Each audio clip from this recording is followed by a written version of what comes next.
Reine des pirates de Marc Burger. Deuxième partie. Chester, Nouvelle-Écosse, Canada, 27 avril 1891.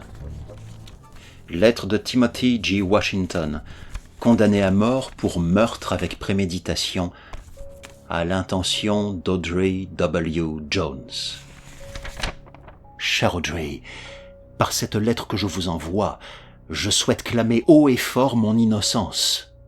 Oui, je suis innocent du crime dont on m'accuse. Je n'ai pas tué votre frère Samuel, et vous savez à quel point nous étions proches, lui et moi. Une complicité à toute épreuve, même dans les plus mauvais coups. Fils d'un père blanc et d'une mère originaire de la tribu des Micmacs, mon enfance de gamin métis dans un Canada fermement attaché aux valeurs traditionnelles et ségrégationnistes n'a pas été une mince affaire, mais je ne cherche pas à me plaindre. Aux yeux des juges de ce pays, je resterai le métèque, celui dont le sang ne sera jamais assez pur pour égaler celui des White Anglo-Saxon Protestants. Mais aux yeux de Sam, j'étais un ami sincère et dévoué, et ce depuis nos plus tendres années. Audrey, vous devez me croire, ce n'est pas moi qui ai assassiné votre frère. J'ai vu, enfin, je pense avoir vu ce qui lui est arrivé. Mais je dois avouer que révéler cela devant un tribunal aurait rendu les jurés hilars. On m'aurait traité de déséquilibré, d'ivrogne pathétique. Pourtant, Audrey, je vous assure que ce qui s'est réellement passé la semaine dernière et qui a provoqué la mort de votre cadet dépasse l'entendement. Demain, je serai vraisemblablement pendu pour un crime que je n'ai pas commis. Que Dieu ait pitié de moi. Néanmoins, je refuse d'emporter ce secret dans la tombe.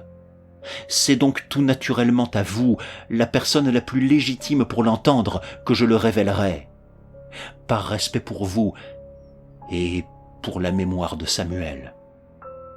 Ce courrier, c'est tout ce que je laisserai derrière moi avant d'aller rejoindre mon Créateur ainsi que notre connaissance commune. Notre erreur la plus grave, celle qui a causé notre perte à tous les deux, fut de nous rendre sur cette île maudite. Depuis plusieurs jours, Sam n'avait qu'un seul sujet de conversation, Oak Island. Il avait passé des journées entières, à la lueur des lumières tamisées de tavernes d'alcooliques, pour discuter de chasses au trésor dans la région.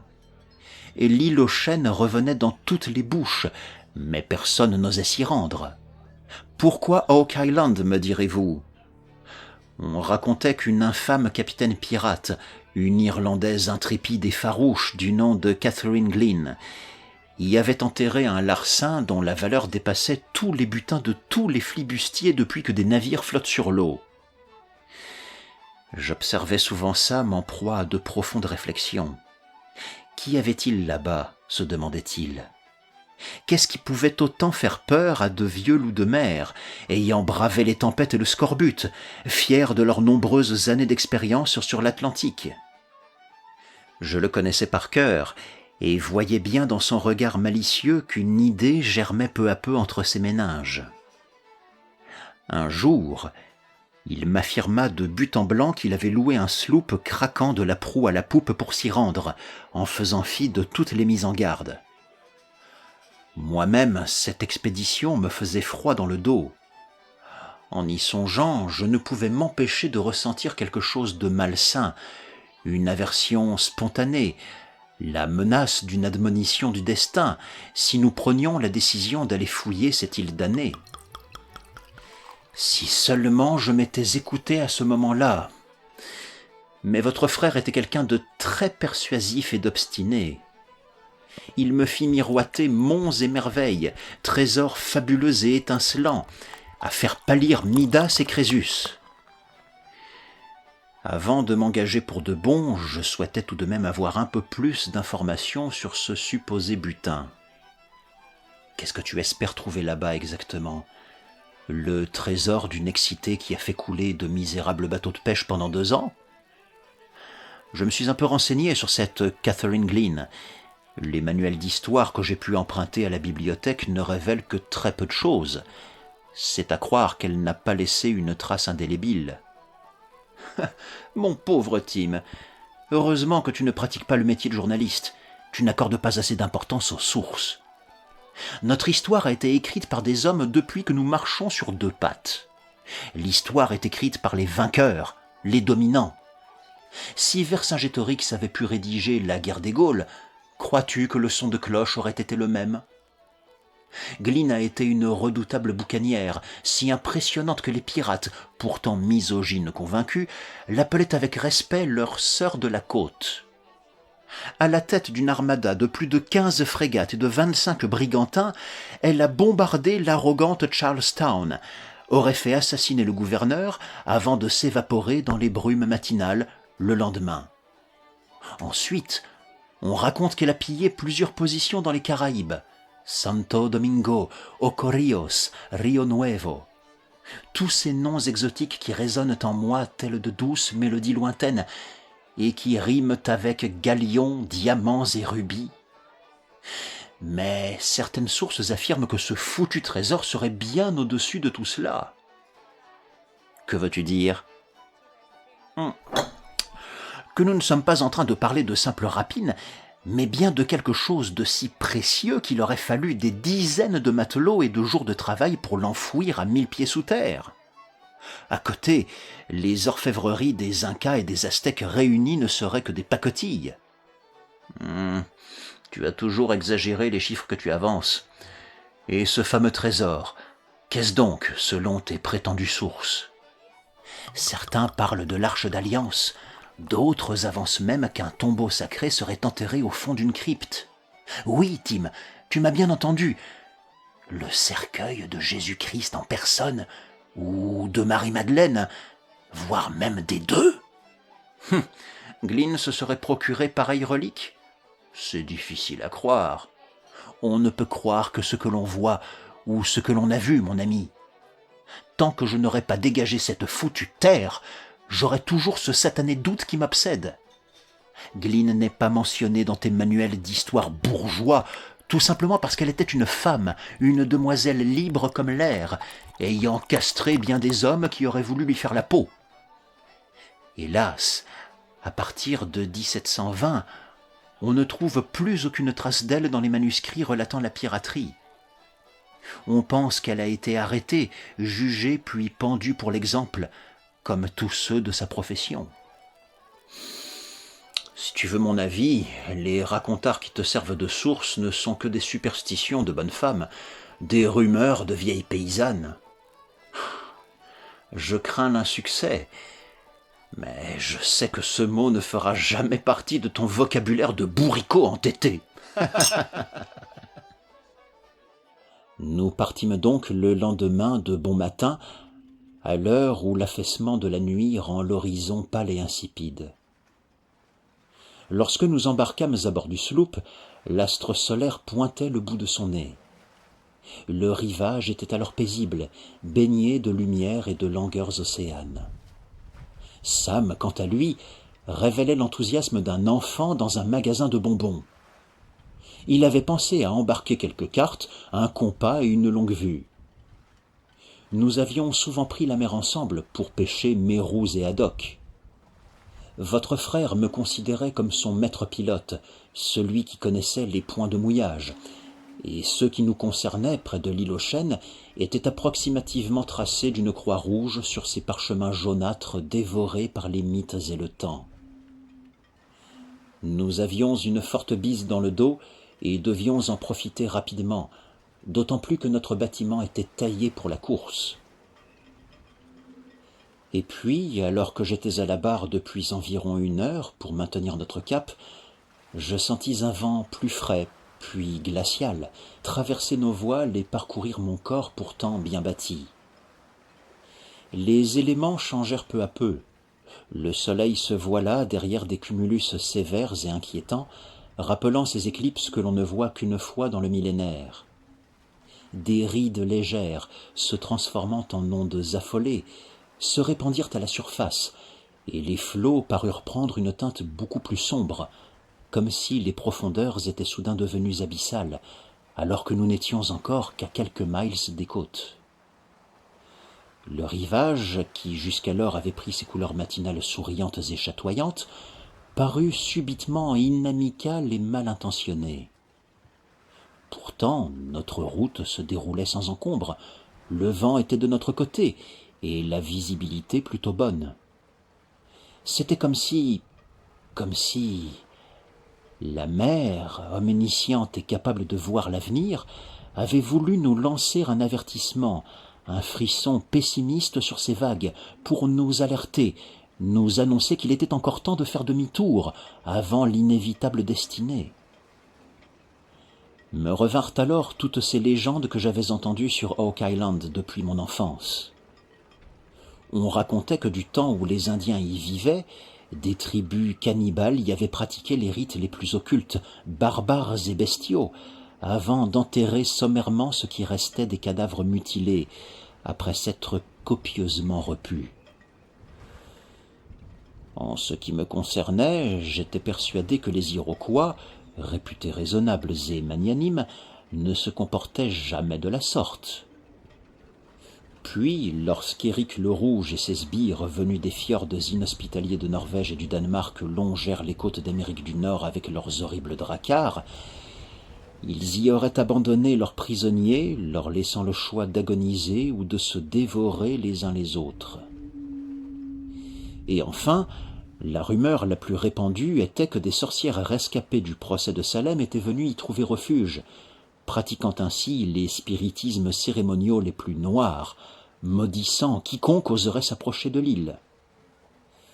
De quoi raviver mon effroi superstitieux. Sam, avec la surdité satisfaite qui le caractérisait, ne prêtait aucun crédit à ces ragots. Et je préférais ne pas laisser mon esprit vaquer à ces crédulités un peu ridicules, je dois l'admettre. Je gardais en tête notre destination et m'assurais de gagner de la vitesse pour y être le plus tôt possible, puis décamper en vitesse. Lorsque nous accostâmes enfin sur les graviers et le sable sec de ce milieu de journée, je ne me sentais pas bien, mais n'osais aborder ce sujet scabreux avec mon acolyte. L'atmosphère était pesante, stressante. La cime des arbres ressemblait à une rangée de clochers austères et menaçants, tels des miradors stoïques munis d'yeux invisibles. Et ce silence. Jamais je n'avais entendu un mutisme aussi assourdissant, si l'on ne considérait pas les quelques clapotis d'écume sur le rivage asséché. De gros nuages gris s'affaissaient contre les chênes, et le friselis du vent entre les feuilles rappelait certaines berceuses lugubres venues de l'autre monde. Non, décidément, je n'aimais pas cette île, et compris rapidement qu'elle avait bien mérité sa réputation glauque et calamiteuse. Pas l'endroit idéal pour une Robinsonade. Sam lisait attentivement les cartes poussiéreuses qu'il avait emmenées. La plupart avaient été dessinés par des disciples de la reine des pirates, affirmant qu'un magot d'une valeur inestimable était enterré ici, à un endroit bien précis. Lorsque nous marchâmes dans les bois, je ne voyais à mes pieds que des feuilles mortes et sèches. Aucune forme de vie animale ne semblait avoir pris pied ici. Votre frère restait étonnamment silencieux, ce qui n'était pas son comportement habituel, et je craignis qu'il ne demeurât ainsi pendant des heures. Heureusement, l'île n'était pas si grande. Nous avancions depuis seulement quelques dizaines de minutes dans la direction est, suivant une latitude et une longitude approximatives, et nous arrivâmes au pied d'un vieux chêne rabougri, bien moins vaillant que ses congénères. C'est alors que je vis Sam fouler la terre aride du pied, en balayant par la même occasion les brindilles et glands desséchés. Et en effet, il y avait bien là une poulie attachée à l'arbre, et une dépression dans le sol qui nous fit immédiatement penser à un trou comblé. Le fameux Money Pit que nous cherchions, ce puits qui nous rendrait riches à millions. Nous sortîmes alors les pelles de nos sacs et commençâmes à creuser avec vaillance, malgré l'air asphyxiant qui nous faisait suer. Puis, au bout d'une vingtaine de minutes, nous tombâmes sur une importante couche de pierre, au-dessous de laquelle semblait se trouver quelque chose d'inhabituel. Nous enlevâmes les rocs et découvrîmes une plateforme en bois. Je vis les yeux de Sam scintiller de satisfaction, et cet air triomphant fonctionnait comme une véritable connivence entre lui et moi, un accord tacite. Nous allions creuser jusqu'au fond, ramener le trésor chez nous, et n'en parler à personne, pas même à notre entourage. À ce moment, j'eus peur que la cupidité ne s'empare de l'esprit fragile de mon ami. Nous retirâmes les premières poutres, dont la solidité avait été renforcée par les années. Nous faillîmes nous casser les ongles à plusieurs reprises à force de gratter l'écorce, et finîmes par avoir raison de ces larges planches. Mais en dessous, rien, pas l'ombre d'un coffre ou d'une guinée. Votre frère décida alors de creuser frénétiquement, comme si nos vies en dépendaient. Il fallut encore piocher 5 mètres supplémentaires de profondeur pour tomber sur le même type de poutre. L'installation était des plus ingénieuses. Si les personnes qui avaient caché le magot ici s'y étaient prises de la sorte, cela signifiait que leur larcin ne devait pas tomber entre les mains de n'importe qui. Qu'aurait-on caché à 6 pieds sous terre ? Probablement quelque chose de très important. Mais quoi ? Nous creusions déjà depuis maintenant 2 bonnes heures.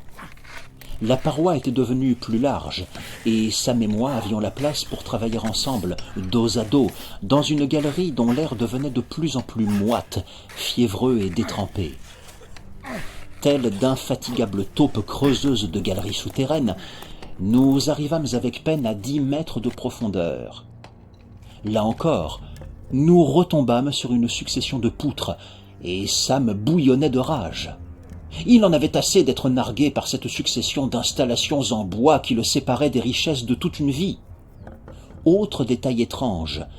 De mon côté, je ramassais ce qui ressemblait à des fibres de noix de coco, un fruit pourtant inconnu dans nos climats doux et hivernaux. Avec une rage folle et impétueuse, presque animale, Sam arracha les poutres sans mon aide et se déchaîna avec sa pioche rouillée contre les restes de terre qui, heureusement pour lui, devenaient plus molles et donc plus faciles à enlever. Nos articulations commençaient à craquer de toutes parts, et nos silhouettes branlantes ne reflétaient que la fatigue et l'obstination démesurée. Nous devions être dans un piteux état.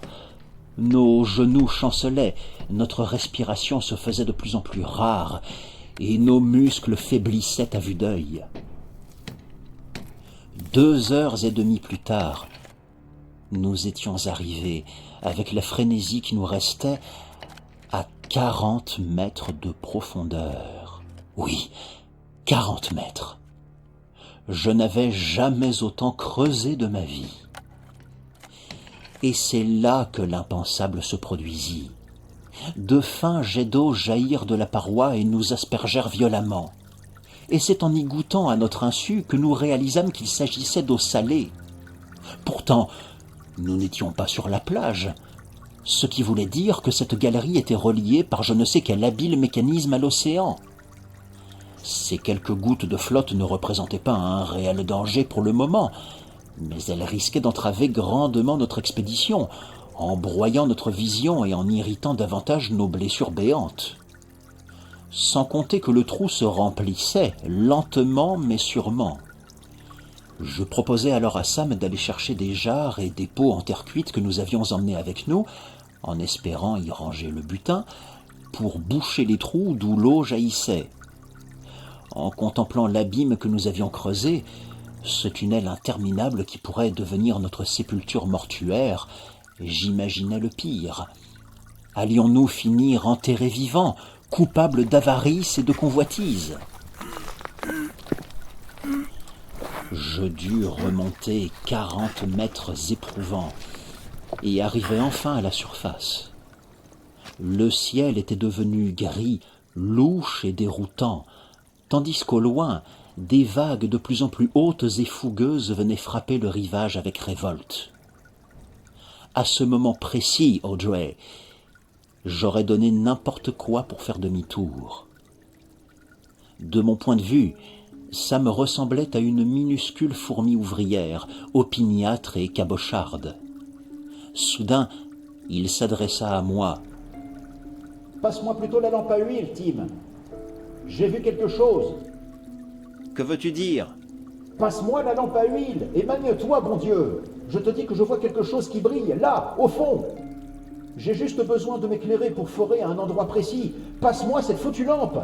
On verra après pour les jarres. » Mais Sam, avec cette eau qui n'en finit pas de rentrer, tu ne vas plus rien voir du tout, même avec la lampe à huile. En plus, le sol va s'humidifier et tu risques de t'y enfoncer. Non, c'est trop dangereux. Il faut d'abord trouver un moyen de stopper cette arrivée d'eau. Ah, tu m'emmerdes avec ton eau. C'est juste de la flotte, bon sang. On ne va tout de même pas abandonner maintenant pour 3 gouttes de pisse. Sam, écoute-moi, je t'en supplie. C'est trop dangereux. On ne contrôle pas cette arrivée d'eau et on risque d'être submergé si on ne fait rien pour y remédier. Votre frère me regarda avec insistance et en grimaçant de colère. Je reconnaissais à peine les traits de son visage rougi, écumant de rage devant tous ces obstacles. Son irritabilité était à son paroxysme, et j'eus l'impression d'être face à un aliéné, un déséquilibré incontrôlable. Heureusement pour moi, 40 mètres nous séparaient. Soudain, des jets d'eau de mer masquèrent ma vision et je percevais à peine son reflet parmi les relents d'écume. Audrey, ce que je vais écrire ensuite va sans doute vous paraître impensable et défiant toute logique scientifique. Pourtant, je jure devant Dieu, mon Créateur, que j'ai bien vu et entendu ce qui s'est produit en seulement quelques secondes.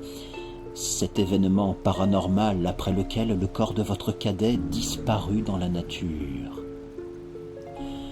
J'entendis aussitôt un grommellement sourd, comme un gargouillement gras et ignoble, borborigme malpropre rugissant des profondeurs de la terre. Qu'était-ce donc ? Avais-je vraiment entendu ce marmonnement infâme ? Ou était-ce là un jeu créé par les bruits environnants, un mauvais concours de circonstances auditives ? Ou la faim qui nous tenaillait ? Je ne voyais plus le visage de Sam, et les bruits suspects se firent de plus en plus perceptibles, comme une menace imminente. Sam ! J'appelai votre frère pour savoir si tout allait bien, Est-ce que ça va ? mais je n'eus aucune réponse, car ma voix était couverte par les jets d'eau. Mais alors que je prononçai son prénom pour la 3e fois, le bougonnement extérieur se transforma en féroce grondement, comme celui que ferait une bestiole visqueuse et baveuse. Je ne distinguais plus grand-chose, mais j'entendis un hurlement épouvantable. C'était Sam, cela ne faisait aucun doute, et mon corps fut parcouru d'un long frisson qui me paralysa pendant plusieurs secondes, avant que je ne me jette sur l'embouchure du tunnel pour tenter de l'aider. Mais les jets d'eau salée redoublèrent d'intensité, et je ne voyais presque plus rien de ce qui se passait en bas. Je crus cependant percevoir des masses informes verdâtres, longilignes, comme s'il s'agissait... Oh, je n'arrive pas à croire que je vous livre ici pareille chimère, Audrey. Mais je jure devant notre Seigneur que je crus apercevoir d'immenses tentacules monstrueux de madrépores du Crétacé, de poulpes géants plus vieux que les dinosaures eux-mêmes. Les cris de plainte du pauvre Sam se transformèrent en lamentations insoutenables. Il suppliait quelque chose de l'épargner, de le laisser en vie. Tout alla si vite, Audrey. Par respect pour la mémoire de votre frère, je ne pourrais me permettre d'inventer des sornettes, d'autant plus si je dois me confesser avant l'exécution. Je n'avais jamais rien vu ni entendu de la sorte, comme si les forces démoniaques avaient décidé en ce jour de se liguer contre nous, pauvres amateurs de trésors perdus. Nos âmes étaient-elles à ce point souillées par tant de vénalité ? Que s'était-il passé là-dessous? Nul ne le saura jamais réellement. Ce dont je suis sûr, c'est qu'un bruit d'os broyés et de chair arrachée siffla bientôt dans les airs, que les tentacules disparurent en un éclair, et que, simultanément, les jets d'eau cessèrent, de même que les grognements répugnants. En bas, je ne voyais que quelques poutres de bois, la pioche de Sam et des gouttelettes qui ruisselaient de partout. Plus une seule trace de lutte ou de vie. Comme si Sam s'était volatilisé par je ne sais quel enchantement. Quels arcanes mystérieux cette île devait-elle encore révéler? Je suis redescendu dans ce satané tunnel. J'ai cherché le ou les orifices par lesquels les tentacules du supposé kraken auraient pu circuler. Mais rien. Simplement un amas de terre boueuse et impénétrable. Je hurlais le prénom de Sam, lui demandais de crier lui aussi s'il m'entendait, s'il était toujours dans les parages. Réponds-moi. Aucun son. Je me surpris à creuser à main nue comme un forcené, mais ces tentatives désespérées ne me menaient nulle part. Dieu du ciel! Les forces du mal existaient-elles réellement, pensais-je?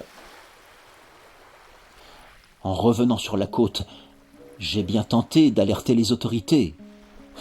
Évidemment, personne ne pouvait entendre une histoire aussi abracadabrantesque. Je ne pouvais être que l'unique suspect dans la disparition de votre frère, et c'est tout naturellement que je fus conduit devant le tribunal, puis condamné à la peine capitale par la justice des hommes. Je vous en conjure, Audrey, retournez sur Oak Island, retrouvez ce maudit trou, demandez à être accompagné de marins chevronnés, voire de géologues qui surveilleront jour et nuit ce tunnel des enfers. Il faudra bien que la bête ressurgisse un jour si elle a besoin de se nourrir. Et alors, vous réaliserez que je disais vrai et prierez pour moi. Ne me croyez pas fou, Audrey. Je jure sur ce que j'ai de plus cher et sur la Sainte Bible que je n'ai dit que la vérité, rien que la vérité. Que les cieux me foudroient à l'instant s'il ne s'agit là que de charades grotesques.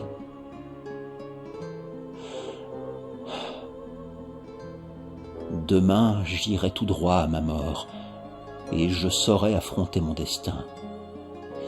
Je saluerai votre frère pour vous. Par pitié, Audrey, priez pour moi et rendez justice à votre cadet, car là où je vais, je ne serai plus en mesure de le faire. Je vous envoie mes plus sincères salutations, mon respect et surtout mes adieux. J'espère du fond du cœur que nous nous reverrons tous les trois, un jour ou l'autre, si Dieu le veut. Timothy G. Washington.